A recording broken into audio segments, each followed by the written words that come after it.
नमो नमो मित्रों। गणेश आज मैं आपके समक्ष गणेश चतुर्थी गणेश उत्सव के बारे में बताना चाहती हूँ। गणेश चतुर्थी हिंदुओं का प्रमुख त्योहार है। यह त्योहार भारत के विभिन्न भागों में मनाया जाता है, किंतु महाराष्ट्र में इसे बड़ी धूमधाम से मनाया जाता है। पुराणों के अनुसार इस दिन गणेश जी का जन्म हुआ था। हिंदू भगवान गणेश जी की पूजा की जाती है। कई प्रमुख जगहों पर गणेश भगवान की प्रतिमा को स्थापित किया जाता है। इस प्रतिमा की 9 दिन तक इसका पूजन किया जाता है। बड़ी संख्या में आसपास के लोग दर्शन करने के लिए पहुंचते हैं।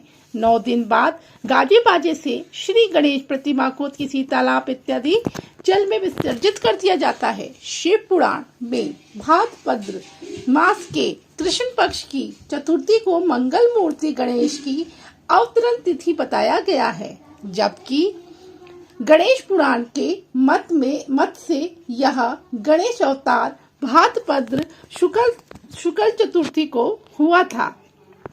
गणेश जमापति गणपति संस्कृत के अनुसार गण अर्थात पवित्रक, पति अर्थात स्वामी, गणपति अर्थात पवित्रकों के स्वामी।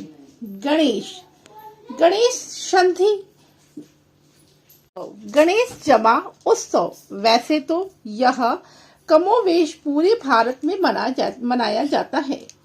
महाराष्ट्र में भी पुणे का गणेश उत्सव जगत सिद्ध है।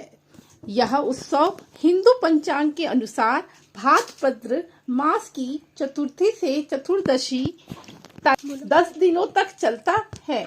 भाद्रपद मास के शुक्ल पक्ष की चतुर्थी को गणेश चतुर्थी भी कहते हैं। गणेश की प्रतिष्ठा संपूर्ण भारत में समान रूप से व्याप्त है। महाराष्ट्र के मंगलकारी देवता के रूप में वह मंगल मूर्ति के राष्ट्र में इसे मंगलकारी देवता के रूप में वह मंगल मूर्ति के नाम से पूजा जाता है। दक्षिण भारत में इनकी विशेष लोकप्रियता कला शिरोमणि के रूप में है। मैसूर तथा तंजौर के रूप मंदिरों में गणेश की नृत्य मुद्रा में अनेक मनमोहक प्रतिमाएं हैं। गणेश हिंदुओं के आदि आराध्य देव हैं। हिंदू धर्म में गणेश को एक विशिष्ट स्थान दिया गया है। कोई भी धार्मिक उत्सव हो, यज्ञ पूजन इत्यादि सत्कर्म हो या फिर विवाह उत्सव हो,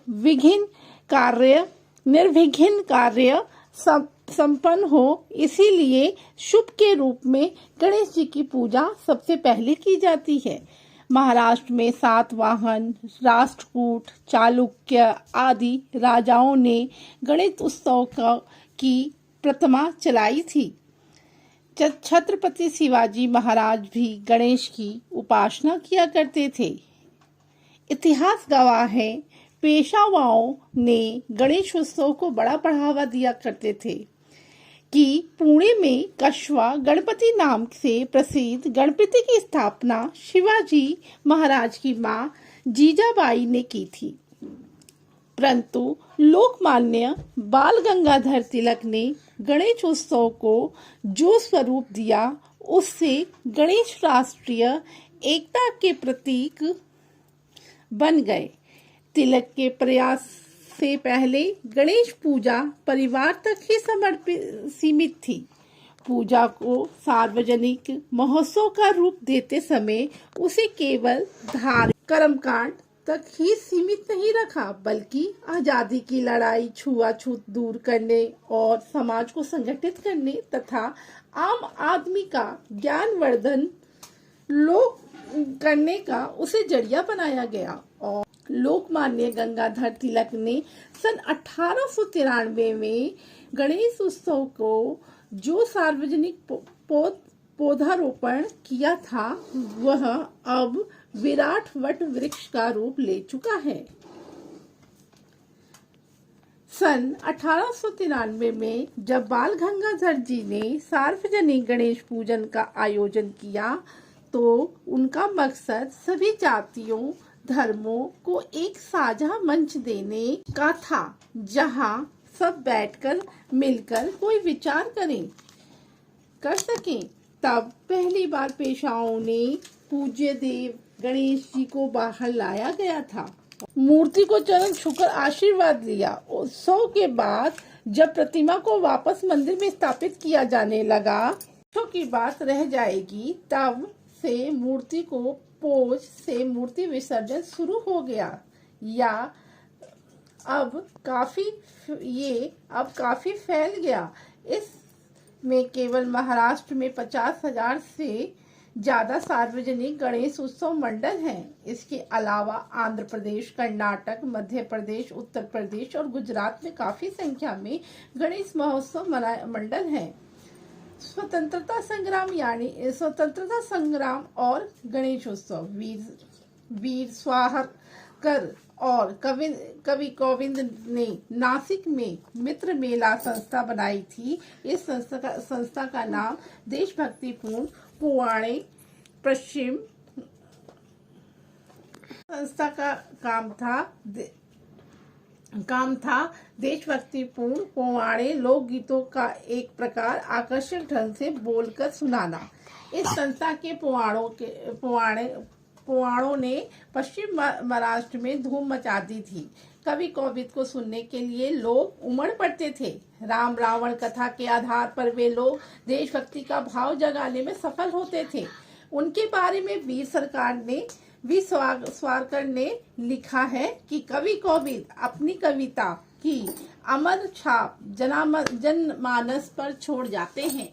गणेश उत्सव का उपयोग आजादी की लड़ाई के लिए किए जाने वाले पूरे महाराष्ट्र में फैल गई। बाद में नागपुर, वर्धा, अमरावती शहरों में गणेश उत्सव ने आजादी का नया ही आंदोलन छेड़ दिया। अंग्रेज भी इससे बड़ा घबरा गए थे। इस बारे में रॉलेट समिति रफट में भी चिंता जताई गई थी। रपट ने कहा गया था, गणेश उत्सव के दौरान युवकों की टोलियां सड़कों पर घूम घूम कर अंग्रेजी शासन विरोधी गीत गाती हैं। वह स्कूली बच्चे पर्चे बांटते हैं जिसमें अंग्रेजी हुकूमत के खिलाफ हथियार उठाने और मराठों से शिवाजी की तरह विद्रोह करने का आह्वान होता है। साथ ही अंग्रेजी सत्ता को उखाड़ फेंकने के लिए धार्मिक संघर्ष को जरूरी बताया जाता है। आजादी से भी है। तो मैं आशा करती हूँ कि आप लोगों को मेरा गणेश महोत्सव के बारे में बताना बहुत पसंद आया होगा।